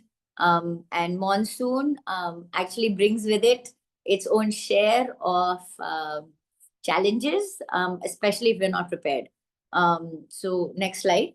I'll just focus on a few things. One, what did we see in 2024? Quick lessons. What are some of the existing risks? And then again, what can we do at different levels, at an individual level, all the way up to a governmental level. Next slide, please. Thank you. So if you see 2024, we had our usual, if we're looking at the different regions, we had our urban flooding, which, happens like clockwork every year. The regions, the cities being affected, is increasing. It was Bombay that, we used to pity for many years. But you're seeing that across Bangalore, Chennai, Delhi now. Rise in vector-borne and waterborne diseases.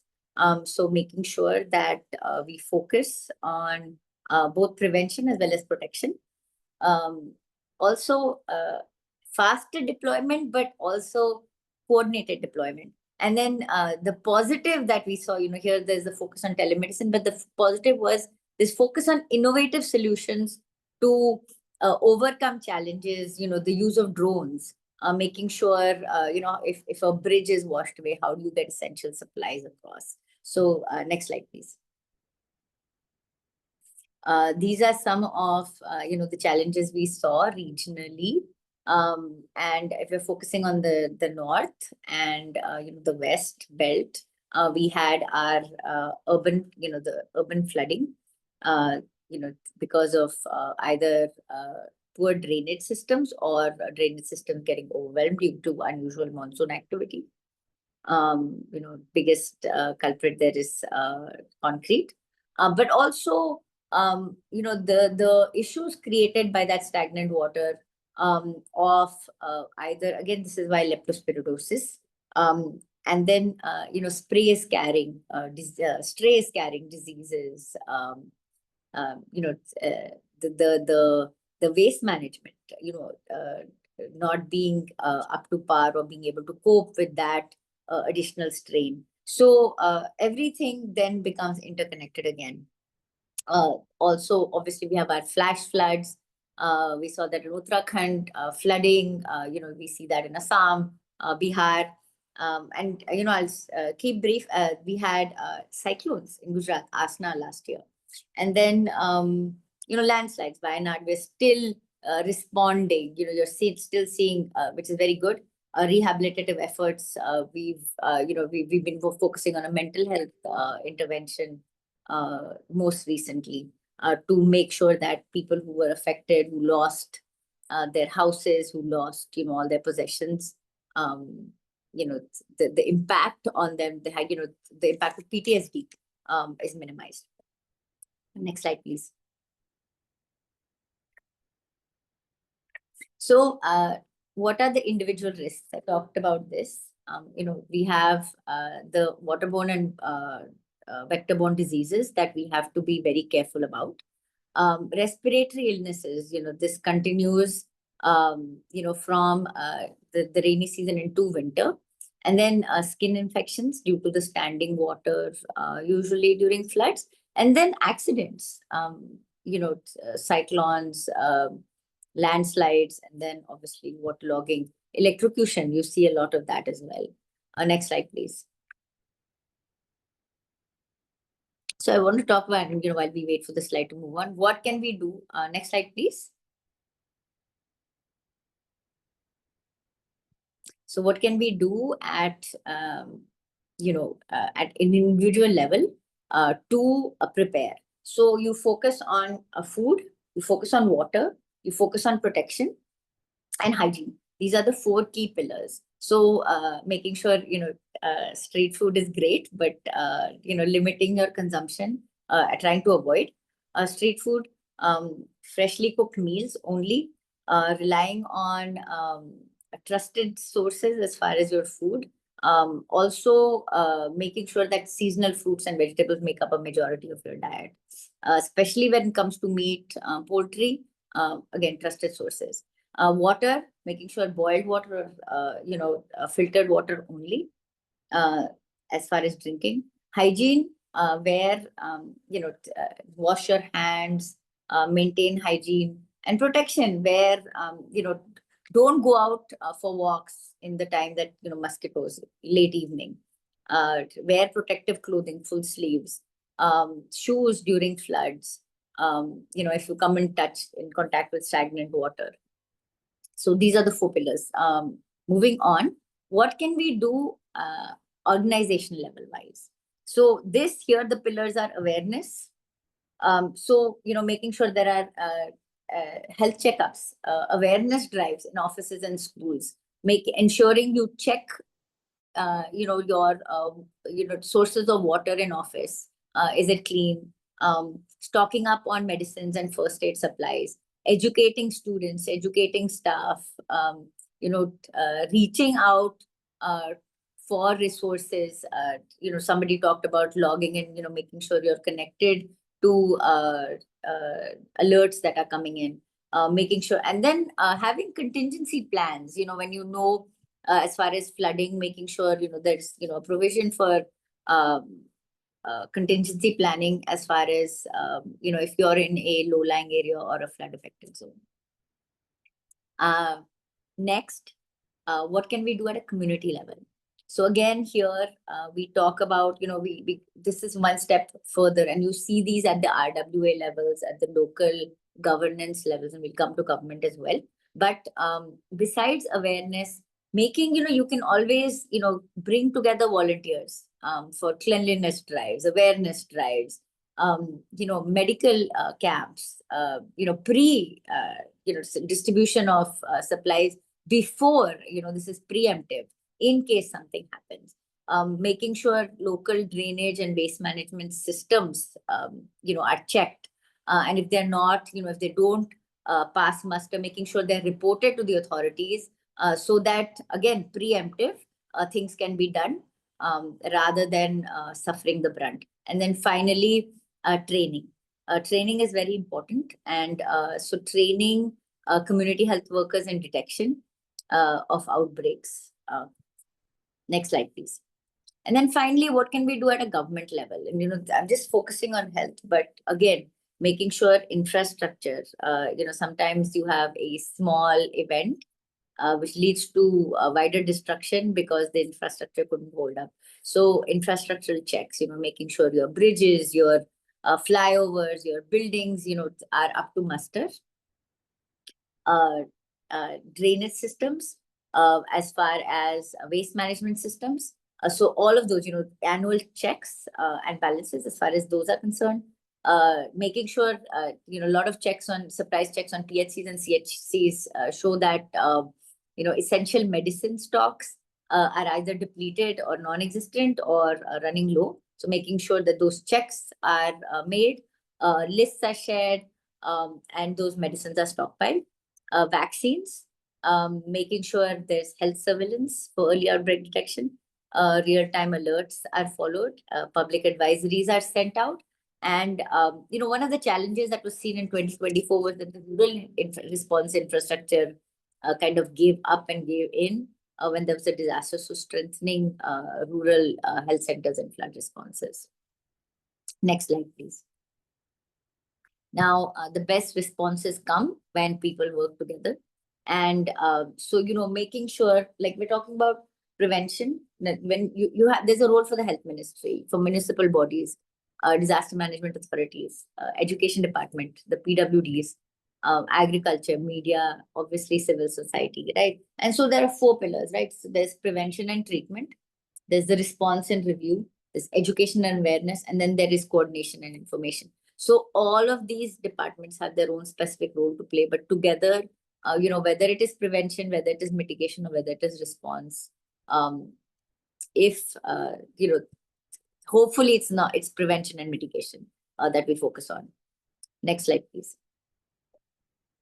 So, like I said, the monsoon season, it brings predictable risks. Even whether you look at it on a global scale or you look at it locally, the risks are repetitive.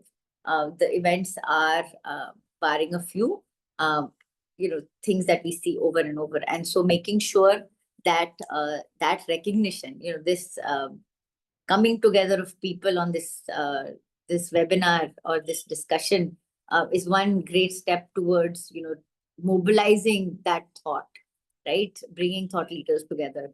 And so what we need to do is empower, equip, and integrate.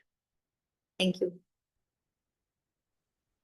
Many thanks, Rohini ji. Very useful and multiple levels and engagements. It's really important. Preparedness is not just one single person or agency's responsibility, but it is very much agreed, involved, and required joint and collaborative effort. So thank you for sharing your perspectives. We will have more discussion during open question and answer. Let's move ahead. Next, we are joined by Mr. Praveen, Manager of Disaster Preparedness, Response and Relief at Human World for Animals India. His work has focused on integrating animal care, often neglected, into emergency planning. He will speak about actionable strategies for protecting livestock and wildlife during monsoon disasters. Over to you, Praveen ji. Thank you. Thank you, Vishal, and thanks to Sphere and the for this opportunity. Can you hear me? Yes, but if I request you to increase your volume, sound is very low. Can you hear me now? Audible? Better, but still request to increase sound. How about now? Yeah. Okay. I'm sorry, some problem with my laptop from the morning. Or I can, but maybe if you speak a bit louder, that can be enough. Not that much bad. Yeah. Thank you. Thank you. So I represent Human World for Animals. We are an animal welfare and protection organization working across the country on various aspects of animal welfare. And I deal with the disaster management part of it. So we look at the disaster risk reduction and response for animals. And so we basically focus a lot on livestock and companion animals, and not on wildlife From the perspective of disaster management, so mostly livestock and companion animals will be the topic of my discussion. And last year, so every year we, irrespective of uh, what happens across the country, and we do disaster responses, on ground responses. Last year we could take part in the landslides that hit Wayanad, the floods in Assam, the floods in West Bengal, and also took part in the post disaster needs assessment of Telangana floods 2024. Um, Mostly we deal with initial rescue. Next, medical relief with the help of the local veterinary professionals available, and supply of relief, food relief materials and medicines to the local community who are pastoralists mainly, and the uh, people who take care of their companions. And we know that monsoon routinely kills or displace animals and expose them to starvation, injury, diseases, and abandonment. In recent years, we have seen that livestock were stranded in the streets of Barpeta and to Barpeta district of Assam, where we could respond, and Barpeta and Dhubri districts of Assam, where in the sand dunes, mostly the community living in the sand dunes of those districts, with their livestock were completely uh, affected, and had no source of food or other materials for their animals. So we see a lot of such incidents every year, where mainly livestock are highly affected, but this doesn't reach to the NGOs or other organizations who can actually support with the resources they have. And in Kerala also, many families left their pets and other animals behind when they are running to the relief camps. And there were no other option but to leave their animals behind due to the lack of temporary shelter for animals, which is again a big gap. And we don't know how many animals are killed in these disasters every year. We do not have the accurate amount of data also available in our territory.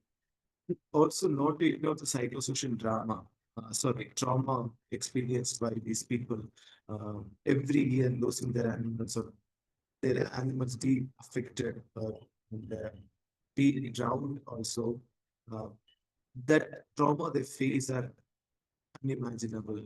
It's like losing a family member, and um, that also should be taken care of. So we experience this every year, and try to bring it to the limelight to include animals in all stages of disaster preparedness and response. And here, what we would like as at this phase of monsoon preparedness is that promote uh, more early warning and evacuation plans for your animals. Try and find local organizations and IAGs can support the communities to try and find temporary shelter locations which are safe to take their animals to.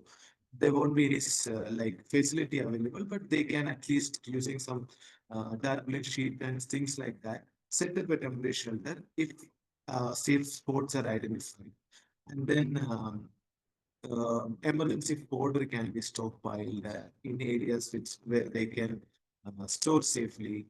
Emergency kits can be kept for their animals also at every home.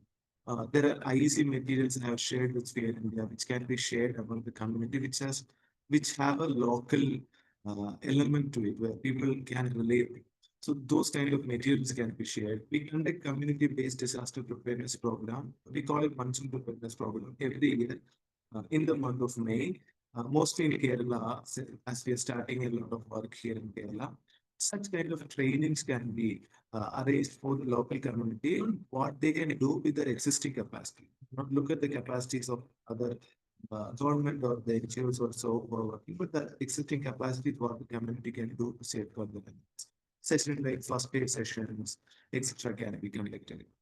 And also collect a way to collect the disaster loss that of the animals also. The livestock we mostly have, but not fully. But companion animals is like dogs and cats we have at home is still some area where we have no idea how to get those data. So local organizations, IAGs can play a very good role in it. And then yeah, we have been on ground doing on-ground interventions, and please feel free to contact if there are any kind of needs arising. That I hope nothing happens, but if an emergency situation arises in India, then we are there to help. We mostly work with the local partners available and the IAG network and the local government to identify the needs and then get on to action. And I'm not getting into the recommendation phase of what can be done for the disaster risk reduction of animals, but these are the basic things we can do before this monsoon. So monsoon is already up on our door. So small things, but goes a long way. Thank you so much.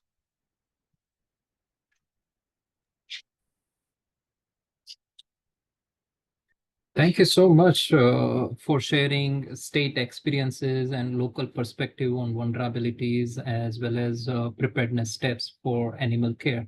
Thank you, Pravinji. Our next speaker, Mr. Misra, is not able to join as he is busy in reporting fire incident at Dwarka. Very unfortunate and tragic incident. So we're now requesting Rajiv Kumarji to help us synthesize today's insight and guide future actions. Rajiv ji is program specialist for risk and resilience at UNICEF Bihar. Rajiv ji has worked closely with state agencies and development actors to strengthen child center and community-based disaster preparedness. He has multidisciplinary training in public health, social work, and demography from universities in India and abroad. He worked across many states in India. Thank you so much, Rajiv ji, for joining us. We are requesting you to share key recommendations for regional risk profiling and multi-stakeholder coordination. Thank you. Over to you. Thank you so much, Vishal. And I think it was great listening to cross-section of experts, right from the IMD going down to the community level. So the topic that is given to me is really, really vast. I'm not sure that I'm competent to talk on all these issues, but yes, very nicely at least put it there. So I'll try to touch on as many things as possible and then try to summarize some. But we are confident that you can.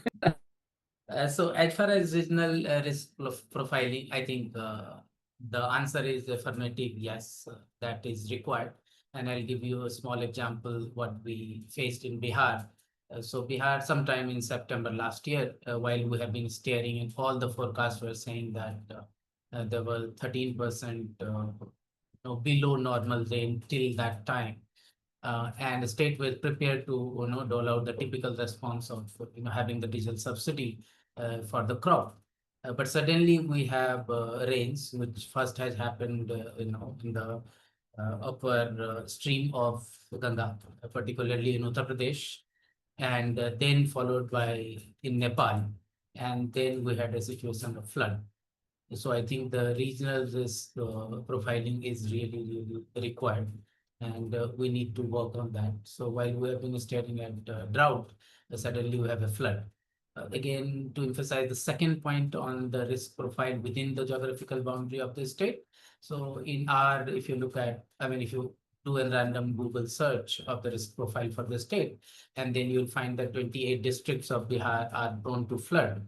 And this is, so to say, at least the scientifically speaking, this 28 district was accurate, and 2024 was a year when all 28 districts has faced the flood situation.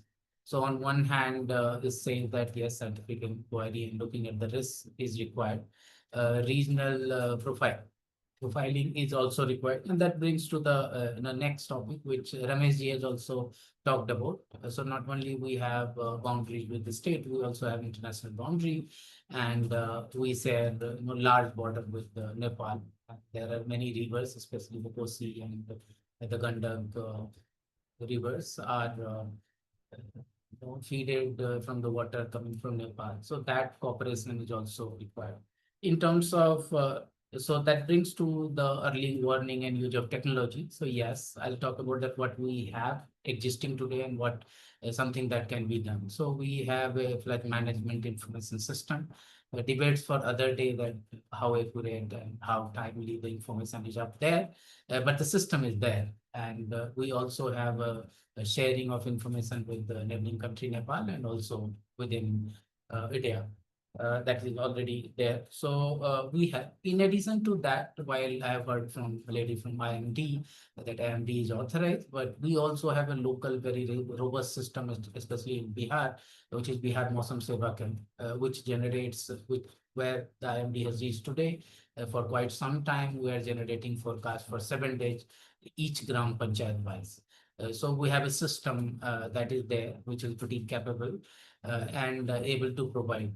But the next two topics, so this was what is existing and what we have faced. But the next two topics, which is kind of the crux for the preparedness this year and the year-on-year basis. So one is the strengthening partnership. Yes, clearly there's a need because we understand while we talk and celebrate interagency, especially on the CSO part, but we heart to heart understand that the strength of civil society has gone down, and the civil society equivalent of what government talks in terms of your Apda Mitra, or what we call now civil defense volunteers, etc., which is now being trained. Done that, but those are not very consistent, precisely because the engagement is not consistent. So someone trained as a Apda Mitra, but if the engagement across the year, looking at the various risks that you have, so not necessarily when the flood comes, these pressures can be activated. And I already said, complement it with the depleting civil society strength, or what we call IAG strength across country, is really stating us that the preparedness may not be complete, because one, that government has really cannot really reach at every places when it is required. So that is on. So partnership is required. Yes, at some places, and I'm sure, but Bihar experience again, I can talk, which is not towards the preparedness, but at least at the time of acute need, there are partnership like Amazon, Flipkart, which has come. So various agencies who have a feet on the ground, and they can ensure that okay, distribution can be ensured.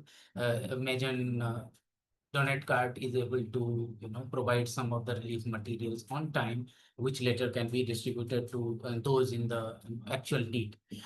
In terms of the preparedness between merging these two, one which also the previous speaker was talking about the health. Unfortunately, I think it was a large panel, but water sanitation hygiene is missing, which is a critical and the first response. Respond often in this case is not there in the panel. But I think what we're trying to drive at the government level, that it is driven by either the SDMAs or disaster management department. While if we look at in the manner of convergence and the action which happens on the ground, the health need to be taken care by the health department, water sanitation by various state, various agencies, but largely public health engineering department has to be done. So those preparedness has been, again, bringing the regional cooperation, the beautiful example which come from Bihar, that Assam started with this preparedness scorecard. And what we learned, Bihar has learned from Assam, and then those are being implemented. But the preparedness, if it is only inward looking, when I say inward looking, that if I, as a secretary, sit and I just look at that how other secretaries from other department is doing, but we as a citizen or a CSO or anyone, if you cannot see those preparedness scorecard, that how it is doing, I think it has a very limited use. So while Bihar has adopted and Assam also has regular review happens, but largely if you look at the convergence which is required across the department for either for the preparedness or response on the ground at the time of the need, I think a lot of space required to be covered. But yes, it is there. If you look at, and hopefully we'll reach, sometime there. So it is there that you got to prepare along with the community to look at the safe places. Look at, in case if you have a flood shelter, which all of you are expert and you are aware that if you have a flood shelter which is being built, or the places which are safe, you got to have the provisions for the emergency supplies for medicine or otherwise. So those things are there, but at times when it comes, you'll find, at the place, and that's when even with the depleted capacity that IAG and other civil society group is there, we have a role to play, and that's what we do. In terms of the policy recommendation, while I talked during, I mean, if you look at the state, at least right now, I'm talking about the north. At the policy level, yes, we have. It's not that we do not have a policy for the preparedness. If you have a flood management system, you will have DSD in our case, or SDMAs and DMDs looking at it. Health department also PhD looking at it. But at times you will find that those transactions need to happen more often. Also, in terms of one policy that need to do that, we need to look at the IMT forecast or the localized forecast, which happens locally in case of Bihar, as I said, Bihar Mausam Seva Kendra. I think we need to, marry these two, meaning that those who are implementers on the ground got to really, really look at the forecast with the same level of sincerity. Because we're still fighting, I can tell you that we had successive workshops very, very recently in last couple of weeks. And what we used to hear in our childhood, we still hear that when IMD says that, okay, it will rain today, rest assured that it will not rain today. So I think a lot of misconceptions with the better prediction, with the better ranges of, that we have. I think communicating the risk well and communicating inward to, the agencies and the people who matter on the ground. So that one policy, response, or the, which is already there, but having little more confidence on that and communicating it well is required, and I'll emphasize on that. The second one, as I said, that the action lies on the ground. So I think very well coordinated action on the ground, both the community being there, government department is being there, and slightly localized, because still, I mean, whether you like it or not, everything converge at the district magistrate level. Down below, we find it difficult to have those conversions resulting into a very coordinated action. Because we had a large flood last year, we can say that even in the GR payment. So while we say the preparedness, we say that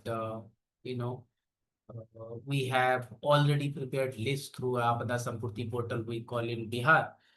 But this always finds that it may not be working, and there were situations that the families who were actually affected did not receive the GR payments, and the families were. But those anomalies are there, and those by itself, unless the citizen participation is ensured by some means or the other, cannot be just corrected through its own systemic level.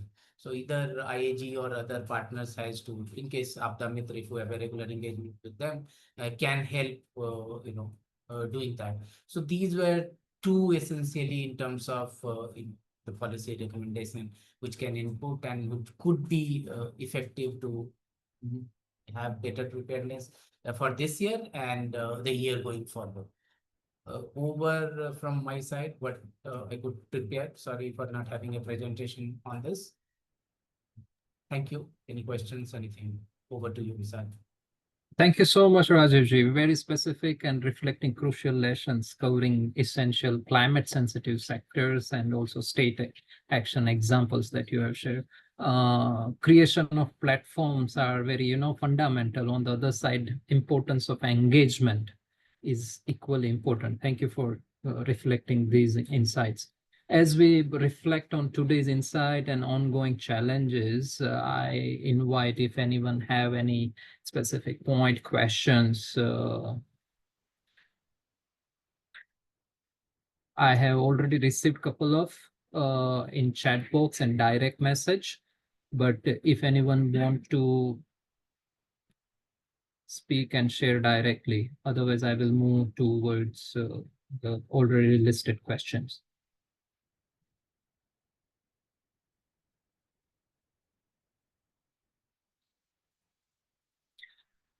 Okay, great. Thank you. Well,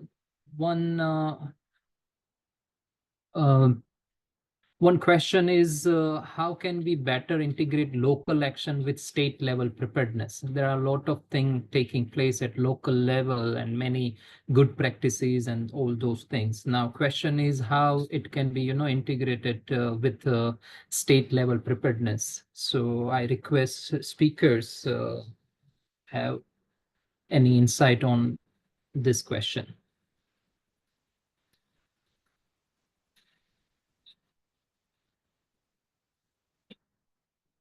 If possible, I request you to keep your camera on, speakers. Thank you.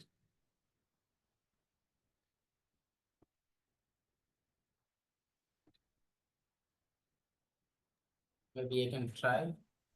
Please.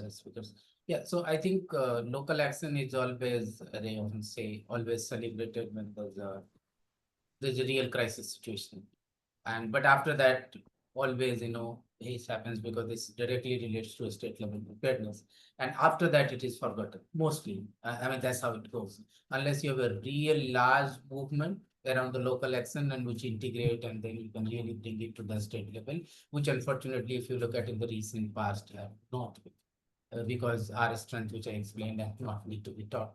So while it is celebrated on the, because I mean, often I'm telling you that this will not sounds good, but you often find that government celebrates one or a very critical life-saving action by one of the Abda Mitra, if there's a, say, anything, I mean, if there's a fire or if there's a drowning incidents or something. Those are celebrated, they'll account, they always acknowledge that, okay, they were Abda Mitra and they were trained so and so. But if you look at that, whether Abda Mits are by design engaged for the state level preparedness or statewide preparedness, I think that action is missing. And at least I can talk about that. This is true to our state, but this is largely true across. I mean, case in point, even which is much celebrated Children's Day award ceremony. So you pick up some of the children from across the country and you celebrate in Rashtrapati Bhavan or local landmark, whatever it is. But after that, if you look at that, whether as a country as a whole, are we investing in making the children resilient or making the school safer? I think the results will be not uniform. So. Thank you. Yes, very true. But on the other side, I here also recall while listening you, UNICEF and many state IIGs done really very, remarkable efforts while consolidating some good practices, case studies, and sharing with state agency. And then it has been considered to upscale, wide scale at whenever possible. I know I also recognize the challenge around it, but there are several cases that has been done. So during COVID, with schools and with health workers, right, that way. Thank you so much. I mean, school safety is a great example. So you come to Bihar every Saturday, you'll find that at least some inputs goes across all schools to all children to make them more resilient and more sensitive towards deal with some or the other risks around their environment or in school. So that's there.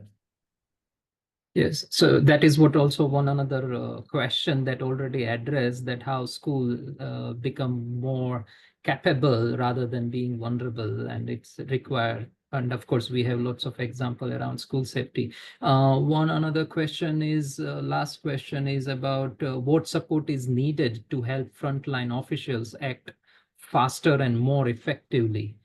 So any example or comments from practitioners and decision makers from these speakers? Thank you. Maybe from doctors for you, Dr. Rohini, if you can have your any point from the health aspect, that what support according to you is needed to help frontline officials act faster and more effectively. Thanks. So I think I highlighted this, and I'll only speak from a health perspective, but I think I highlighted this. One is obviously training. Training in not only response but also early outbreak detection. I remember post-COVID, a lot of civil society got together with industry, and I'll give a good example of this setting up in Bangalore and Pune, and that system is still active. To measure the microbial load in sewage water from different communities, to track the levels, and this for early detection of, again, and prevention of outbreaks. And so when this COVID this current spike in COVID activity that we're seeing, and a few deaths attributed to COVID, I think there was a small section in the paper that talked about the load of the virus that was detected was at 2,500 times greater than usual. And so this is the kind of thing that can be done. So one is early detection. The other is training and response. Third is obviously awareness. Now, some of the points brought up are very key, that we train people, but then we forget about them. And so when a disaster happens, those guys are who knows where. And so making sure that there is, and I don't know the answer, but making sure that, the people who are trained, everybody's trained, training happens through different avenues, whether it is school, whether it is your workplace.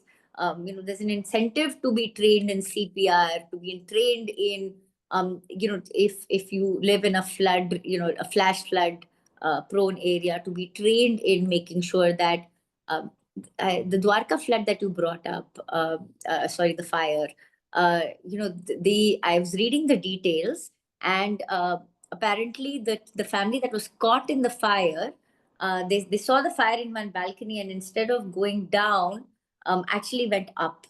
And so the people who jumped were not on the 8th floor, but the 10th floor. And so, knowing what to do when you're a child, one of the kids went to a, balcony, or, somewhere away from the stairwell. So knowing what to do, drop, roll, and exit, knowing how to respond. These are all, the chances are improved, and everybody thinks this is not going to happen to me, but when it does, knowing what to do is key. And so, preparation, again, I talk about this meeting. This is key. I love that Sphere does this for every season. They have a list, and, it's looked at and said, okay, what can we do to prepare? At least get the conversation started. So everybody has a role to play, but making sure at every level, from individual to government, that we're looking at what can be done next. Also innovations, how do we use innovative methods to deal with challenges? The Make in India is great, because it has taught us to think inwards. What is it that we can do as a nation, rather than looking out कि अच्छा ये नहीं है, इसको import कर लेते हैं. So some of those are. Thank you. Very practical and based on experience. Any point from Rajivji? Last point. No, I think Rohini has covered, including the innovation part. So, yes. Thank you. Yes, very. There's many time for capacity building. Most of the time we look at infrastructure, but on the other side, equally, it is important about this soft capacity development, which is not visible, but really make big difference on the ground. So looking at time, before handing over to Vishnu, we would like to share 3 strong messages that emerge. One is the monsoon no longer gives us a warning. Preparedness must be preemptive, localized, and inclusive. And that's what the experience and different examples we come across. Another, government agencies like IMD, SDMA, health departments are playing very vital and constructive role. And it's not single agency response or responsibility, but it must be further supported, and that's what the different agencies are doing, including media and communities. Collaboration across regions and sectors is the most effective preparedness strategy for all of us. A summary and draft preparedness roadmap will follow. Let's continue this partnership: alert, align, and action ready. Over to you, Vishnuji. Thank you, sir. So as we come to end of today's monsoon preparedness session and especially for focusing for North and West region. So I would like to extend our thank you to everyone who joined and contributed to this important conversation. So we are truly grateful to all speakers and experts representing from IMD and SDMAs, Delhi DDMA and Chhattisgarh SDMA, IAGs, Doctors for You, Human World Animal India, and also UNICEF for sharing insights and experiences. Your inputs have added the value of our collective preparedness efforts. Thank you all. And thank you all participants for your time, engagement, and commitment. We will be sharing this workshop report with everyone, and also the recorded session will be available on Sphere India's YouTube channel for those who wish to revisit and discuss further. I would also like to thank AIDMI for this collaboration and Vishal sir for this wonderful moderation. So we look forward to continue collaboration as we work together to ensure a more prepared and resilient response to the upcoming monsoon season. Thank you all. Thank you. Okay,